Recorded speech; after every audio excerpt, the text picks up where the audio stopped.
Hello, this is Abigail Barella with Sparkle and Shine Guidance, and today we're going to be talking about this solar eclipse in Virgo. This is a partial eclipse, and it's on the south node of the moon. The south node rules our past, our collective past.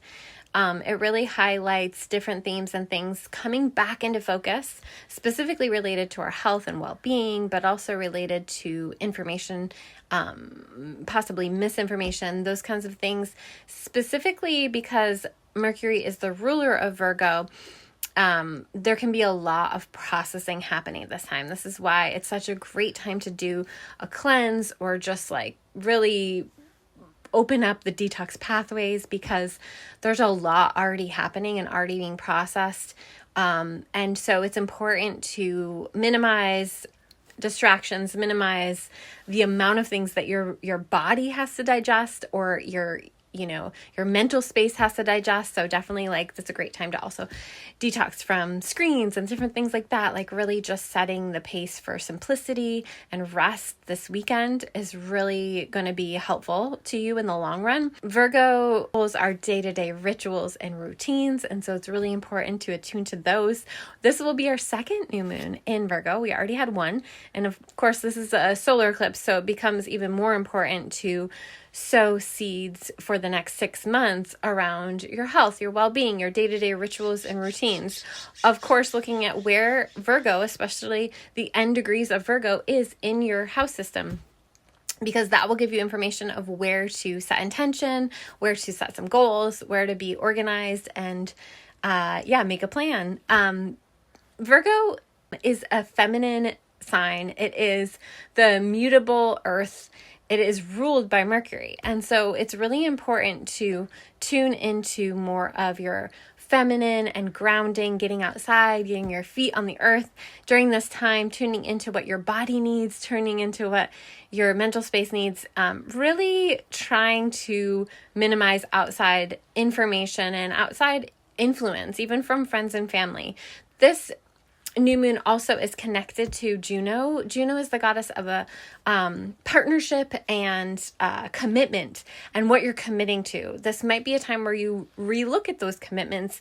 Could be around your partnerships or your relationships, or just ways of relating and renegotiating, really looking at some contracts or contractual information, specifically because Mercury is also in Libra, and then we have Mars at the end degrees of Libra at this time.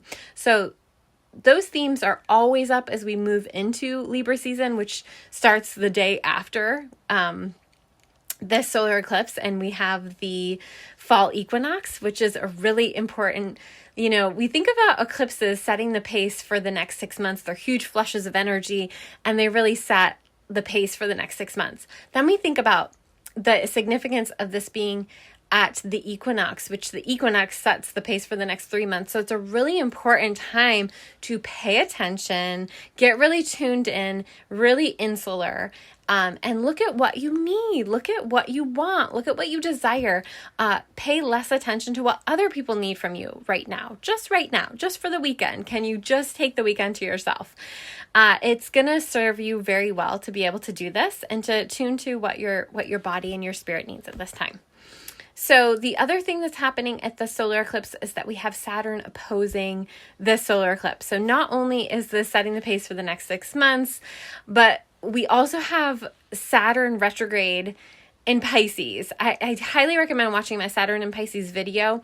Saturn is retrograding at the end degrees of Pisces, really highlighting the significance of the Saturn and Pisces journey. Okay, also, there's been so much around polarity.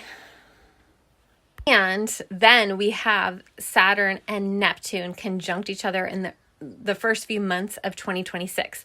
So I can't really describe how significant and important this time is for your self-care, for your well-being, for tuning into your daily rituals, and how you're caring for your body, what you're putting into your body, what you're doing to, boost your immune system at this time. It's really important to boost your immune system in many different ways, physically, spiritually, and psychologically.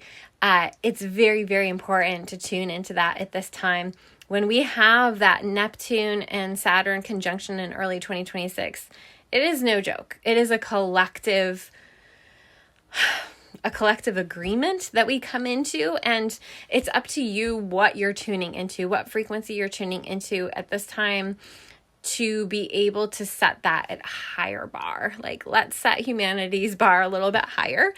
Because this partial eclipse is in Virgo, it really highlights farming, farm animals, the land, mining. It can highlight tunnels. There's been some talk about tunnels recently.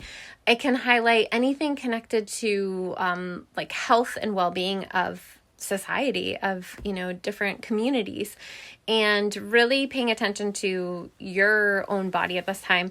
Virgo also highlights the significance of Mercury being so involved in these eclipses, basically the Pisces eclipse, the lunar eclipse, and then now the solar eclipse.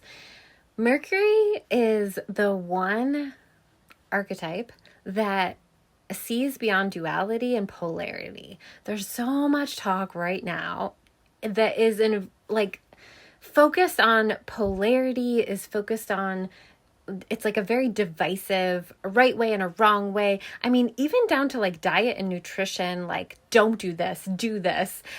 This is the right way. And then like in a couple years, you know, those same very people are going to be like, actually, that didn't work. This is the way. Like, you know, it's just so divisive and so, like using polarity to sell, to use propaganda, all of those things. And that's starting to dissolve. That's starting to melt away. And Mercury is the one archetype that goes beyond or sees beyond duality. You know, we often hear in lore of Mercury his ability to go into different situations, to go into the underworld, into the, like all of these places and talk with people and see people's perspective and talk with gods and talk with, you know, whatever, and see different perspectives and really listen. And I think it's time we all like learn from that. I think the time is here. And so I'm hoping with this solar eclipse, we can all do that. I also would be remiss to say that, you know, I'm a Leo. I got to share my own personal experience. 18 years ago, I was in the labor land during this eclipse of this Virgo eclipse and had my little solar eclipse baby. So it's a very special eclipse portal for me and my daughter, of course. And I hope it is for you too. I hope that you can really take the time and space that you need, set some good intention. If you want to work together and look at your chart in a deeper way, definitely book your session through the link in my profile. And let me know in the comments where this is happening for you. Where is the end degrees of Virgo? Do you have any mutable placements? So Virgo, Gemini, Sagittarius, Pisces placements at the end degrees of those mutable signs, because that's getting hit up at the solar eclipse. Take good care of yourselves, and yeah, let me know in the comments what's going on for you.